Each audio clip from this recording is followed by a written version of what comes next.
on both of them, Lord, so that we can understand your word, Lord. And we commit each and every one of us in thy precious hands. In Jesus' name we pray. Amen. Bible சொல்றது ஸ்டோரியா இல்ல ஹிஸ்டரியா? History and story. History ஸ்டோரியா? History and story. The story is a fantasy. So is a Bible history or a fantasy? History. Bible is not a fantasy. History. It is real. What has been happening from the beginning, everything is real. Hallelujah. Hallelujah. So பைபிளில் நீங்கள் ஸ்டார்டிங்கில் எடுத்தது பார்த்து என்ன பார்க்குறீங்கன்னா என்ன பார்க்குறீங்க? In the beginning. Okay, in the beginning. இங்கிலீஷில் போட்டு in the beginning. ஸோ இந்த பிகினிங்கில் முதல்ல எடுத்ததும் ஆண்டவர் என்ன பண்ணார்? வானத்தையும் பூமியும் உண்டாக்கினார். What did the Lord do in the beginning? He created the earth and the sky. So நீங்கள் என்ன நினைக்காதீங்கன்னா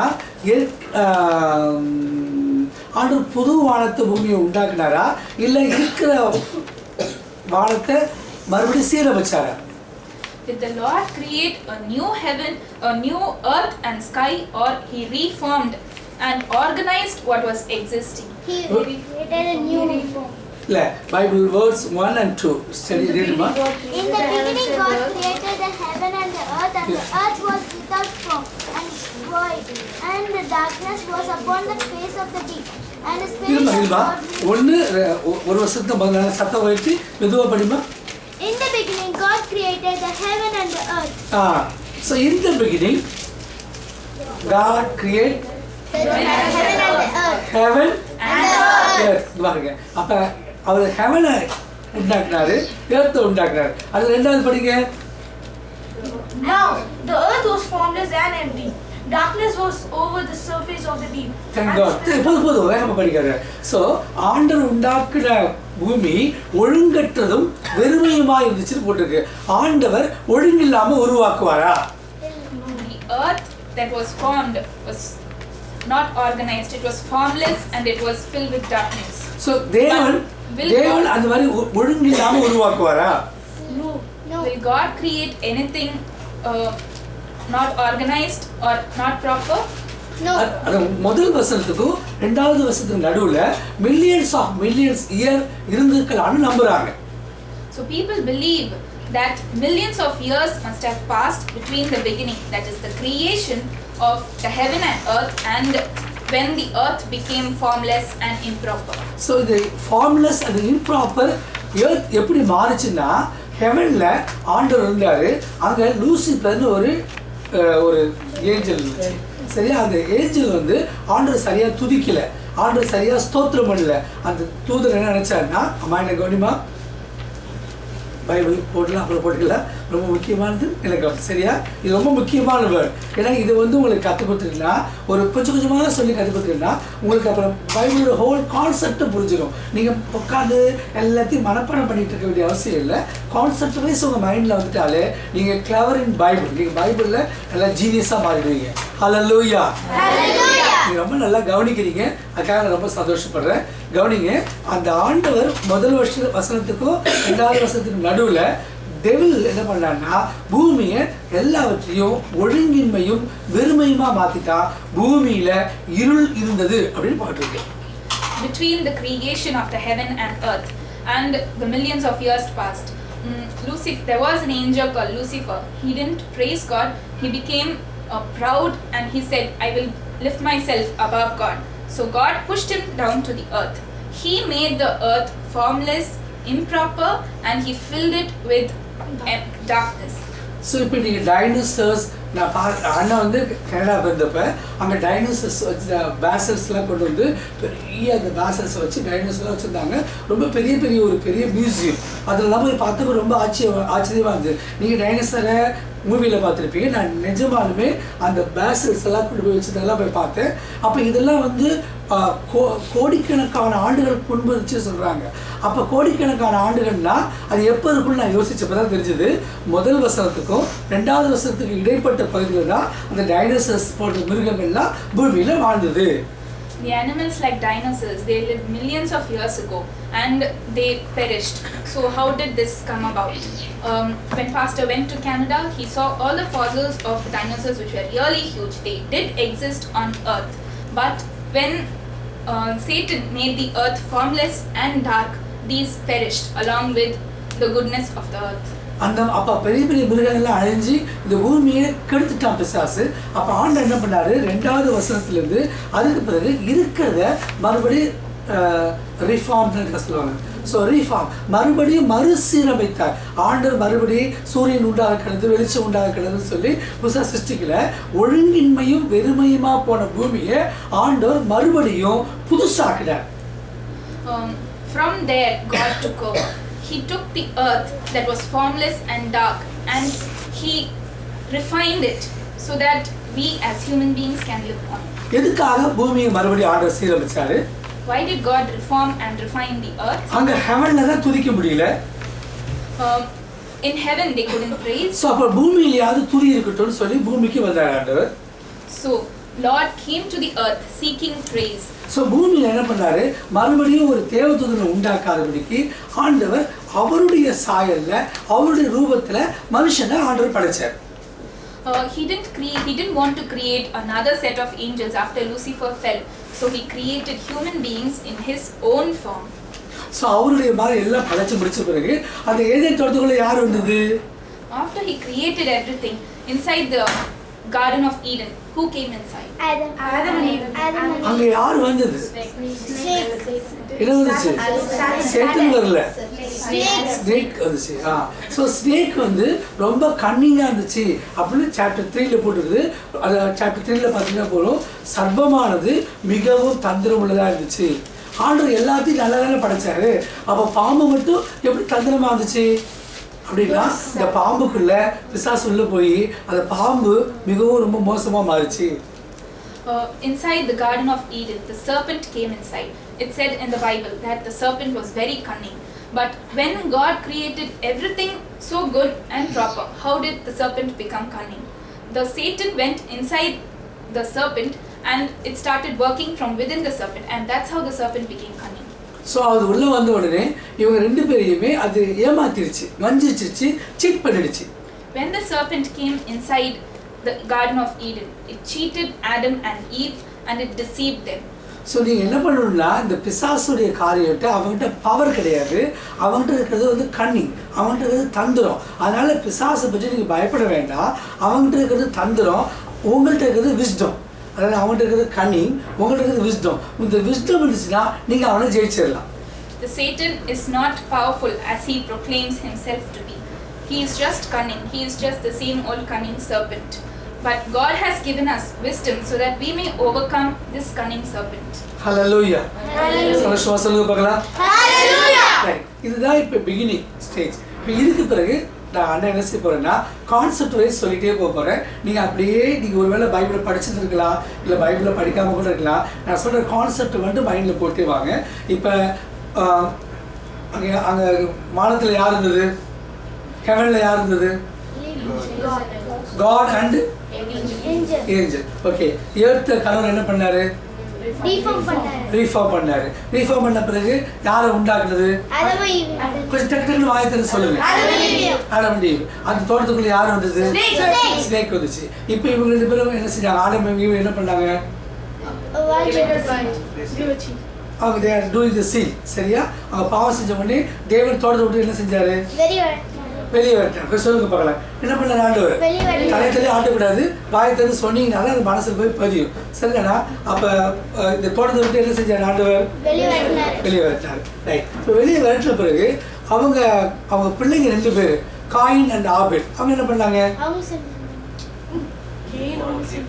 கொஞ்சம் வாயத்திலிருந்து கரெக்டாக சொல்லிட்டு வாங்க. they went to sacrifice. அவங்க வந்து கடவுளுக்காக காணிக்கை கொடுக்க வந்தாங்க. சரி, இப்போ இந்த விஷயம் வரைக்கும் வந்துச்சு வச்சுக்கலாமா, இதுதான் பிகினிங் ஸ்டேஜ். கொஞ்சம் ஸ்டார்டிங் ட்ரபிளாக இருக்கும். இதை அவங்க நல்லா மைண்டில் புரிஞ்சுட்டு வாயை திறந்து அவங்க சொல்லிட்டாங்கன்னா இதுக்கு பிறகு ஈஸியாக போகிறது நல்லா இருக்கும். ஸோ இப்போ அவங்கள்ட்ட இங்கிலீஷில் கேள்விப்பாங்க நீ. Okay, from the beginning what happened? God first created heaven and earth. Then millions of years passed. Then Lucifer fell from his glory and he came to earth and he destroyed everything along with the dinosaurs, and everything perished. So God came down so that there wasn't enough praise in heaven. He came down to earth and he refined and reformed everything and created humans and everything so good and proper. And then serpent, which was cunning, that is because the Satan went inside the serpent.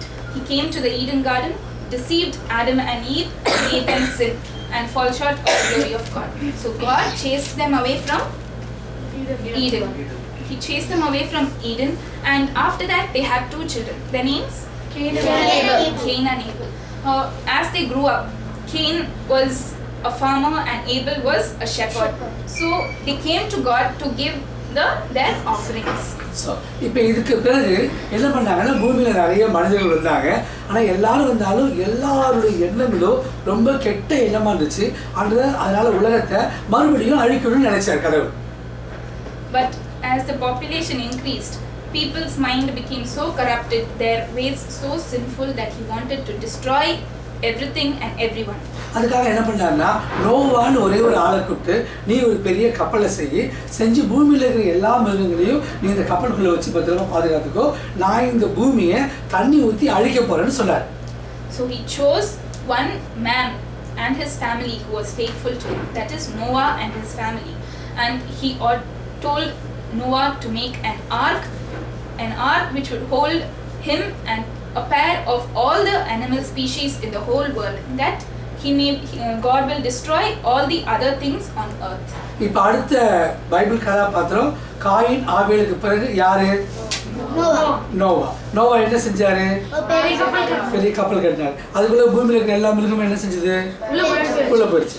இப்போ பாருங்க, இப்போ அப்படியே Bible கதையை அப்படியே சொல்லிட்டே வருவேன்னா இந்த டோட்டலையும் ரொம்ப short and ஸ்வீட்டா உன் மைண்ட்ல கொண்டு வர போறேன். அதுக்கு பிறகு நான் கேட்க நீ தாராளமா பதில் சொல்ல போறேன். ஹல்லேலூயா.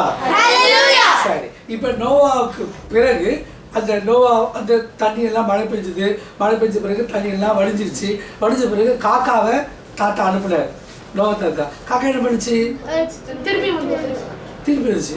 வந்துச்சு. நிறைய பேர் சர்ச்சை விட்டு சுற்றிருப்பான், கடைசி சர்ச்சைக்கே வராமல் போயிடுவான். அது காக்கா மாதிரி. புறா என்ன பண்ணாருன்னா அவர் விட்டாரா, அது போயிட்டு என்ன பண்ணுச்சுன்னா அங்கேருந்து ஒலிவ இலையை கொத்திட்டு வந்து தாத்தா கையில் கொடுத்துச்சு. அதனால தான் யூஎன்ல வந்து பார்த்தீங்கன்னா ஒரு பேட் போட்டிருப்பாங்க, அதாவது டவ் போட்டு அது வாயில் ஆலிவ் ட்ரீ அந்த எல்லாம் இருக்கும். அது எதுக்கு காட்டப்படுதுன்னா சமாதானம், பீஸ். அது எதுக்காக காட்டுறாங்கன்னா பூமியில் எல்லாம் தண்ணியெல்லாம் குறைஞ்சி போச்சு அப்படின்னு முதல்ல இந்த புறானா அது வாயில் ஒலிவ இலையை கொத்திட்டு வந்து நோவாட்ட கொடுத்ததுனால சமாதானம்னு சொன்ன அந்த வார்த்தைக்கு அந்த ஒரு சிம்பிளை வேர்ல்டு ஃபுல்லாக அக்செப்ட் பண்ணிக்கிட்டு இருக்காங்க. When God sent floods on earth, what happened? Noah and his family, along with a pair of all the animals, were kept safe inside the ark which God told him to build.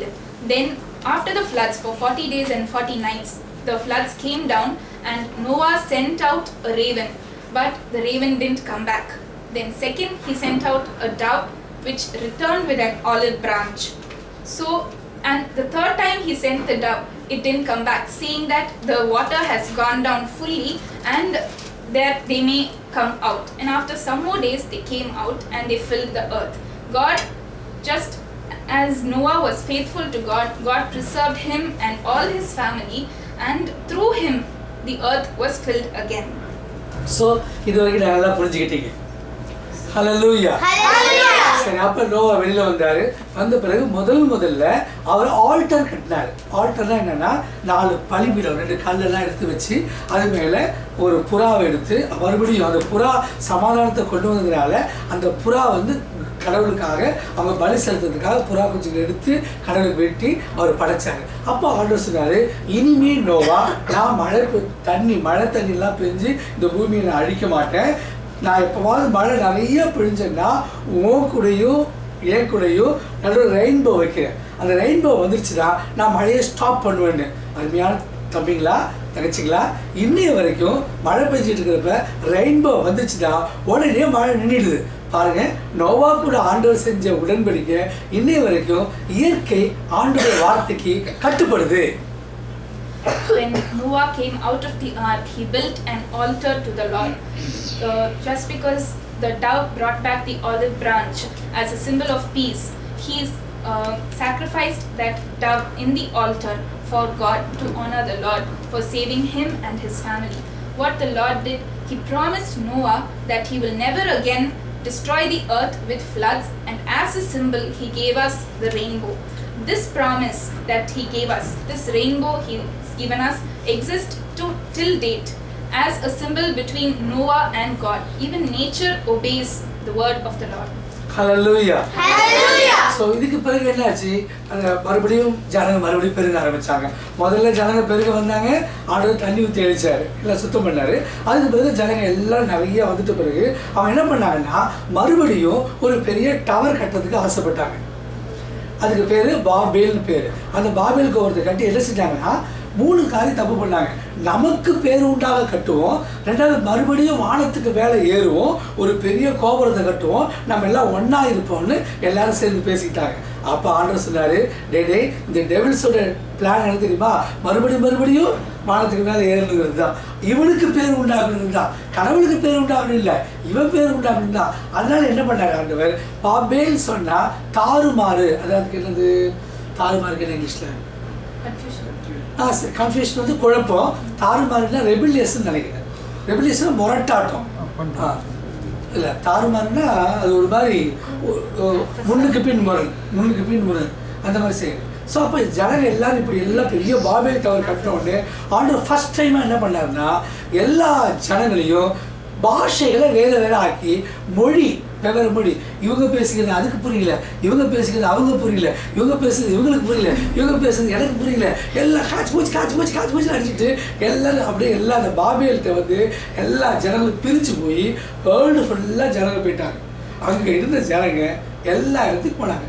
இப்போ என்னென்னா இந்த பாபேல் கோபுரம், இந்த ஆதாம் ஏவாள் இருந்த Eden தோட்டம் எல்லாம் எதுன்னு சொல்லி ஆராய்ச்சியாளர் கருதுறாங்கன்னா நம்ம மிடில் ஈஸ்ட் மத்திய கிழக்கு பூமியில் பார்த்தீங்கன்னா ஏர்த்தில் இந்த மிடில் ஈஸ்டில் தான் இதெல்லாம் இருந்துச்சு. ஈராக்கில் தான் அந்த ஆதாம் ஏவாள் இருந்த இடங்கள்லாம் இருந்திருக்கலாம் அப்படின்னு நம்புகிறாங்க அருமையான கர்த்தருடைய பிள்ளைகளே.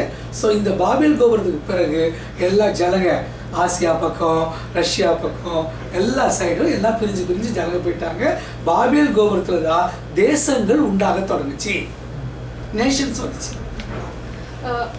After the floods, when Noah he came out of the ark, he filled, that is they increased, he filled the earth and people increased a lot.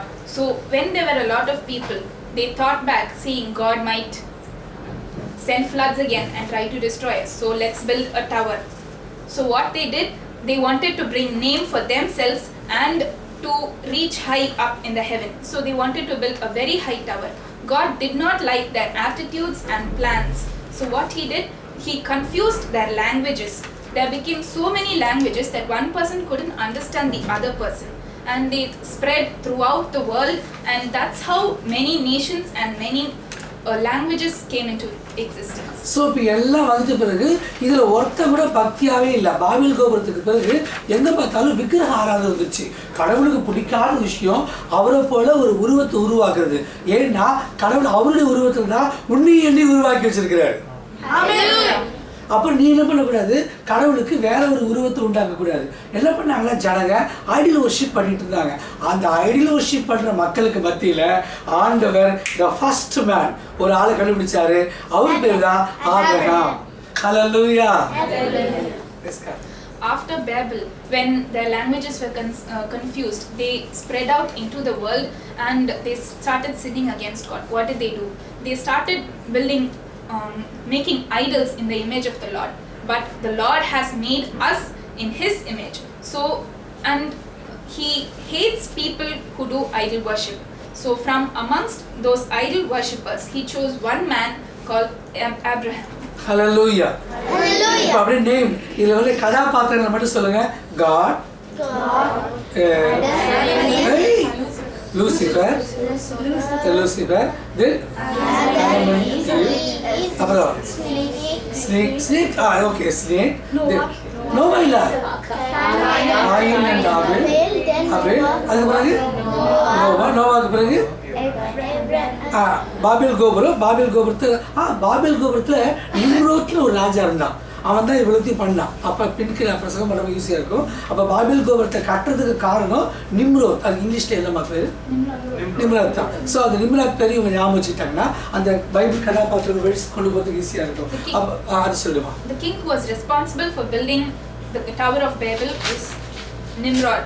Remember this name. So tell me please 3 times the name. Nimrod. So you cannot forget, right? So அப்போ நீங்கள் coin ஆபேலுக்கு பிறகு அடுத்து வர்ற கதாபாத்திரம் யாரு? நோவா. நோவாவுக்கு பிறகு யாரு? Nimrod. Okay. நிம்ரோதுக்கு பிறகு யாரு? ஆபிரகாமுக்கு பிறகு யாரு? ஐசக். சரியா? ஸோ ஐசக் பிறகு யாரு? ஜாக்கபுக்கு பிறகு யாரு? ஜோசப்க்கு பிறகு யாரு? Very good. மோசஸ் பிறகு யாரு? ஜோஷுவா. Very good. பார்த்தீங்களா? இப்போ கடவுள் உங்ககிட்ட கிரியை செய்கிறாரு. சரி, ஜோஷுவாவுக்கு பிறகு யாரு? ஜட்ஜஸ். அதுக்கு எப்படி சாமியல் வரும்? ஸோ அதனால இப்போ இவங்களுக்கு பிறகு யார் வந்து அப்போ ஜட்ஜஸில் யாரெல்லாம் இருந்தா? கிதியோன். ஒத்திரியில் சின்ன சின்ன கதாபாத்திரம் அவ்வளோ வேண்டாம். ஸோ பெரிய கதா மேஜர்ஸ் இது கிடியோன்ஸ் என்ன பண்ணாரு?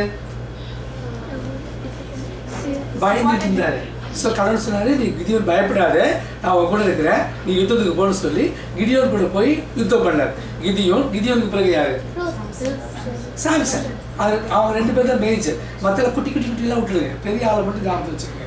கிதியோனுக்கு பிறகு யாரு? சாம்சனுக்கு பிறகு யாரு? அதுக்கும் ஏன் எலஜா படிங்க?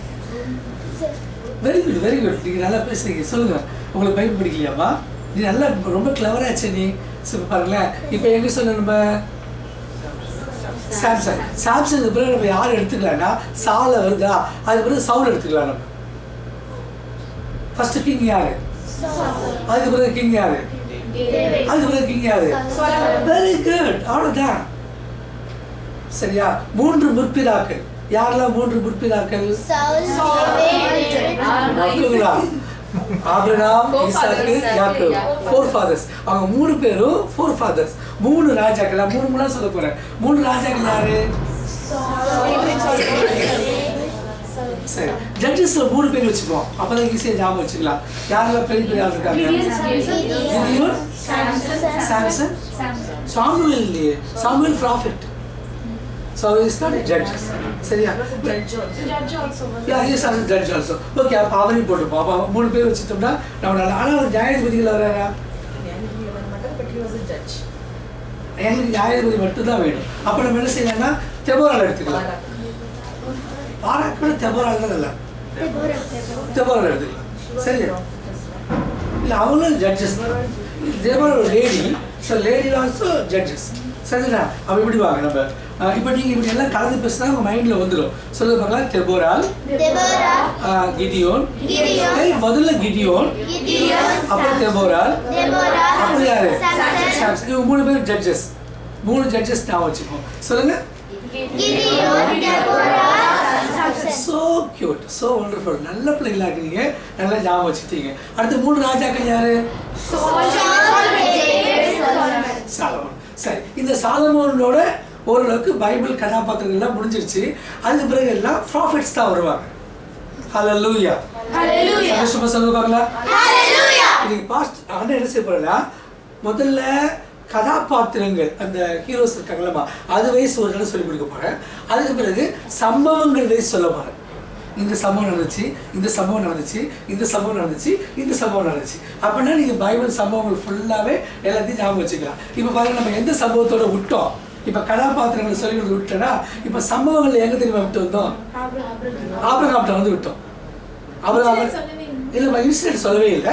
கவனிங்க, ஆபிரகாமோட வந்து விட்டோம். ஆபிரகாமோட ஒரே ஒரு இன்சிடென்ட் தான் உங்களுக்கு நல்லா தெரியும். ஆபிரகாமோட இன்சிடென்ட் என்ன தெரியுமா? ஆண்டவர் சொன்னாரு, ஈசாக்கை கொண்டு போய் என்ன செய்? பலியிடு. அப்போ ஈசாக்கு என்ன செஞ்சாரு? போய் பலிபடுத்தல படுத்த. சரியா? இது வந்து ஆபிரகாம் சப்ஜெக்ட்ல இருக்கிற ஒரு சம்பவம். சொல்லுவாங்க. From Abraham, this is starting from our forefathers, Abraham, Isaac, Jacob, and then come the judges, Gideon, Samson, and இல்லை அது சொல்ல வேண்டாம். இப்போ சம்பவம் இன்சிடென்ட் மட்டும் சொல்லு. ஆபிரகாம் வந்து ஞாபகம் வச்சுக்கிட்டா ஈசாக்கை பலியிட்டாரு, அது ஒன்று ஞாபகம் தான் போதும். The main incident in Abraham's life was he was asked to sacrifice his only son Isaac for God.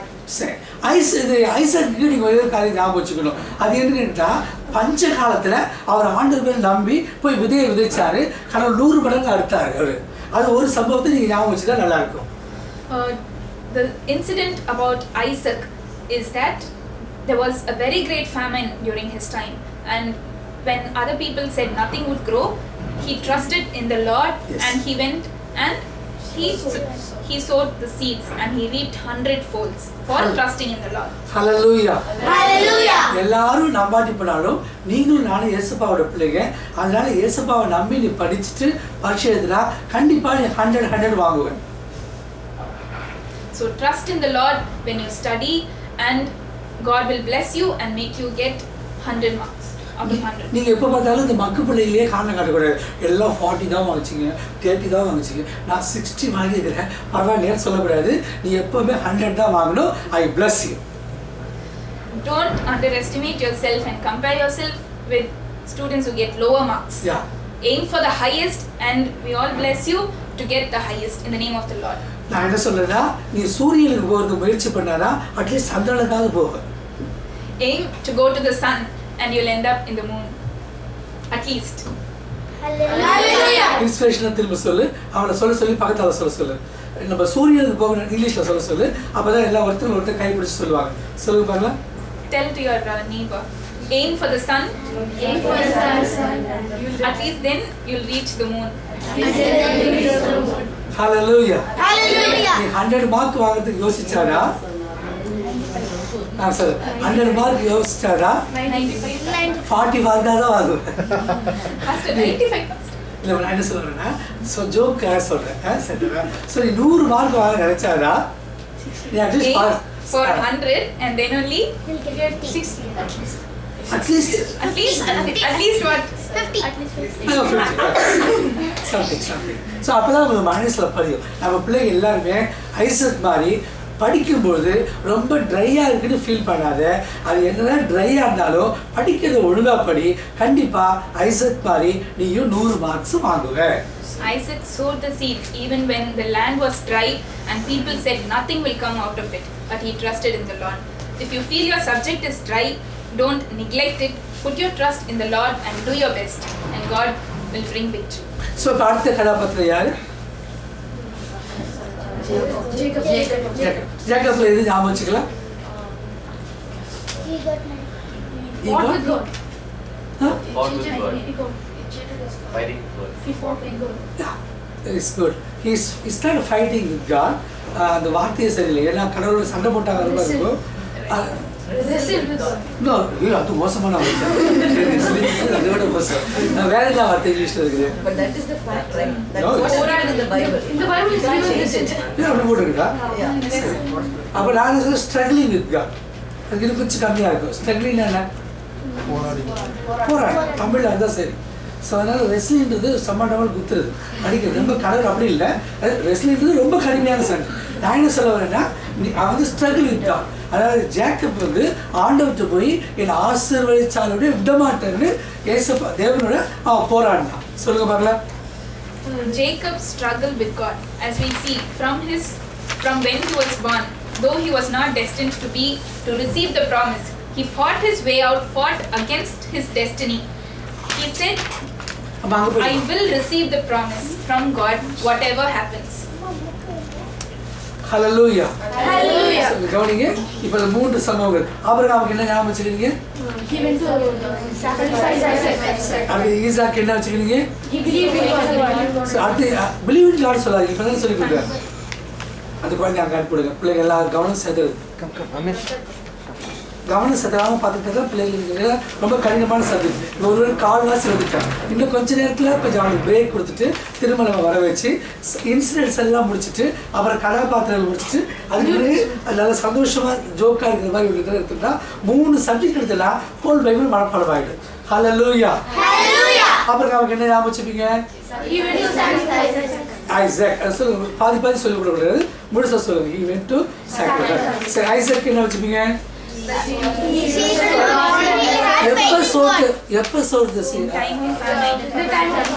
அது சொல்லுங்க, ஒழுங்கா ஃப்ரேஸ் சொல்லுங்க. He trusted in God and sowed his seeds in the time of farmers. Okay. Jacob. Struggle with God. So, get the blessings. பாதி சொல்லாதீங்க. அவன் ஆண்டவரோட போராடினா அப்புறம் ஆண்டவரால ஆசீர்வதிக்கப்பட்டான். அந்த வார்த்தையை சொன்னாங்க அவங்க மைண்ட்ல பதியும் போது சாஃப்ட்வேர்ல கீழே வச்சிருப்பா, பேப்பர் கீழே வச்சிரு. முதல்ல பதிவு பண்றப்ப நீ சரியா பதிவு பண்ணிட்டீங்கன்னா ஒரு நாளும் மறக்காது. நான் அண்ணெல்லாம் பைபிள் படிக்கிற காலத்தில் ஒழுங்காக பைபிள் வசனத்தையே அப்படியே வசனமாக நான் பதிச்சுக்கிறதுனால இன்றைக்கி நான் ஃபுல் பைபிள் பார்க்காம எந்த இடத்துலையும் ப்ரீச் பண்ணேன். ஸோ அதனால் நீங்கள் கூட எந்த விஷயத்தை மதரசில் பதிவு பண்ணும்போது முதல்ல தெளிவாக பதிவு பண்ணிங்கன்னா என்றைக்கும் மறக்காது. ஈவன் தோ படிப்பாக இருந்தாலும் சரி, பைபிளாக இருந்தாலும் சரி, பதிவு பண்ணும்போதே தெளிவாக பதிவு பண்ணுங்கள்.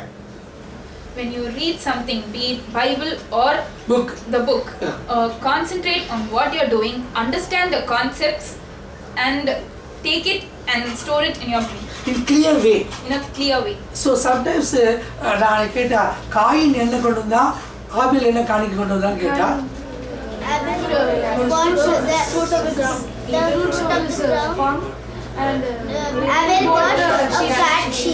sometimes என்ன ஆகும்னா எலியா யாரு, எலிசா யாரு? எலிசா யாரு? என்ன பண்ணுனா பைபிள் ரெண்டு கதாபாத்திரங்கள்ல இந்த மாதிரி கன்ஃபியூஷன் வரும். அந்த கன்ஃபியூஷன் வர இடத்த நீ கிளியரா பதிவு பண்ணி வச்சுட்டா நீ 100 மார்க்ஸ் வாங்கிடுவ. ஹல்லேலூயா. இப்போ இது முடிஞ்சாச்சு. இப்போ இதுக்கு பிறகு அடுத்தது என்ன சம்பவம்? யோசேப்பு விட்டுட்டீங்களே. ஜோசப்ல என்ன ஞாபகம் வச்சுக்கலாம் நம்ம? Because his brothers sold him. No, he go to Egypt. He went to Egypt and he became a king. Yes, he's not became a king. He's not a king. He became a king. English la correct word. Sir, appo ella solra Joseph.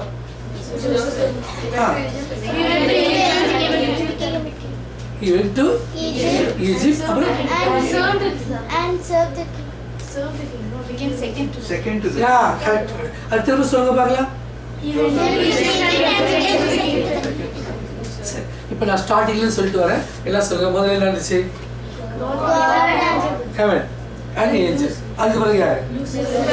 Lucifer. முடிஞ்சிச்சு. லூசிபருக்கு பிறகு Adam and eve சர்பனுக்கு பிறகு சரி, அதுக்கு பிறகு நோவாக்கு பிறகு Abraham. உலகம் சொல்லுங்க. Very good. நிம்ரோதுக்கு பிறகு ஆபிரகாம் பிறகு ஐசக் பிறகு ஜேக்கப் பிறகு. சரி, இப்போ நேம்ஸ் ஞாபகம் வந்துருச்சு, சம்பவங்கள் ஞாபகம் வரணும், இன்சிடென்ட்ஸ் வந்து நிகழ்ச்சிகள் ஞாபகம் வரணும். சரி, முதல்ல என்ன நிகழ்ச்சி? Heaven and earth. சரி, அதுக்கு பிறகு அடுத்த நிகழ்ச்சி என்ன? Fell down. சரி, அதுக்கு பிறகு என்ன? Destroy. Okay. Then அதுக்கு பிறகு என்ன? Reform. So அதுக்கு பிறகு என்ன? அதுக்கு பிறகு என்னது? serpent came in the garden of Eden. அப்ப அதுக்கு அடுத்த இன்சிடென்ட் என்ன? This is இப்போ கொடுக்க போற சிஸ்டர் சொல்லுங்க. Adam and Eve sinned. தென் அதுக்கு பிறகு என்ன? Cain and Abel came to offer. ஆனாலும் சொல்லாதீங்க, எல்லாம் சேர்ந்து சத்தமா சொல்லுங்க. சரி, அப்ப அந்த நிகழ்ச்சி அதை விட்டு அதுக்கு அடுத்த நிகழ்ச்சி என்ன? Cain and Abel came to offer. சரி, அதுக்கு பிறகு என்ன நிகழ்ச்சி? சரி, ஓகே, அதுக்கு பிறகு என்னது? சரி, ஓகே, அதுக்கு பிறகு என்னது? ஓகே, பாபிலுக்கு பிறகு என்னது? பூமியில் தண்ணி வந்துச்சுல்ல? ஓ இல்லை இல்லை இல்லை. அதுக்கு பிறகு என்னதுன்னா எல்லா விக்கிரகங்கள் வந்துச்சு. சரி, ஐடியல் வர்ஷிப். ஐடியல் வர்ஷிப்ல என்ன வந்துச்சு? ஆபிரகாம் என்ன செஞ்சாரு? சோ ஈசாக்கு என்ன பண்ணாரு? பஞ்சத்திலையும் உதவி நினைச்சாரு. சரி, யாக்கோபு என்ன பண்ணாரு? கெட்ட blessings. Okay. அப்புறம் ஜோசப் என்ன பண்ணாரு? Hallelujah. ஸோ இப்போ இது வரைக்கும் போதும் அவங்க பிரேக் சொல்கிறாங்க. நீங்கள் வந்ததுலேயே ரொம்ப நேரமாக உட்காந்துருக்கீங்க. நீங்கள் என்ன செய்யுங்க, இப்போ ஒரு 10 minutes போதும் நமக்கு. ஏன்னா நான் சப்ஜெக்ட் நிறையா எடுக்கணும். நீங்கள் எத்தனை மணிக்கு முடிக்கணும்னு தெரியல. எத்தனை மணிக்கு முடிக்கணும்? 11 o'clock? 3 o'clock? 1 o'clock? Anytime. Okay, that's good. Any time நம்ம சப்ஜெக்ட் முடிச்சோம்னா நம்ம உடனே முடிச்சிடலாம். சரியா? ரொம்ப நேரம் போட்டு கஷ்டப்படுத்த வேண்டாம். எனக்கு நான் இந்த இடம் வந்துட்டு போகிறதில்ல. அட்லீஸ்ட் நம்ம இந்த பிள்ளைகளுக்கு ஃபுல் பைபிள் சொல்லி கொடுத்துட்டா இப்போ நான் சொல்லித்தரது ஈஸியாக இருக்கா இல்லை கஷ்டமாக இருக்கா? ஹல்லேலூயா. ஸோ அப்போ நீங்கள் நான் வந்து முதல்ல இப்போ நான் இப்போ செஞ்ச தப்பு என்ன தெரியுமா? கதாபாத்திரங்களையும் சொல்லி கொடுத்துட்டு இருக்கேன், சம்பவங்களையும். கதாபாத்திரத்துக்கு என்னமா இங்கிலீஷில்? கேரக்டர், அப்புறம் இன்சிடென்ட்ஸ். ஸோ இதுக்கு பிறகு இன்னொன்று இருக்குது. இந்த மூணுத்தையும் நம்ம அப்படியே பார்த்துட்டே வந்தோம்னா பைபிள் கான்செப்ட்ஸ் ஈஸியாக புரிஞ்சுக்கும். ஹல்லேலூயா. ஒரு சின்ன ப்ரே பண்ணுமா, நம்ம பிரேக்கோட பிடிக்கணும். இங்கிலீஷில் ஜாப் பண்ணுங்க. Loving Heavenly Father, thank you for this wonderful morning, Lord. Lord, fill us with your presence, fill us with your power, fill us with your spirit, Lord. We commit each and one of the children into your mighty hands, Lord. Nothing that's given in your hand is lost. Keep these children safe, Lord. Fill them with your power that they may be able to face the world. Fill them with your power, with your spirit, with your wisdom. We commit each and every child and the family into your hands. Through these children, Lord, you speak to the family, Lord. Bless them, guide them. We ask this in your name. Amen. Hallelujah.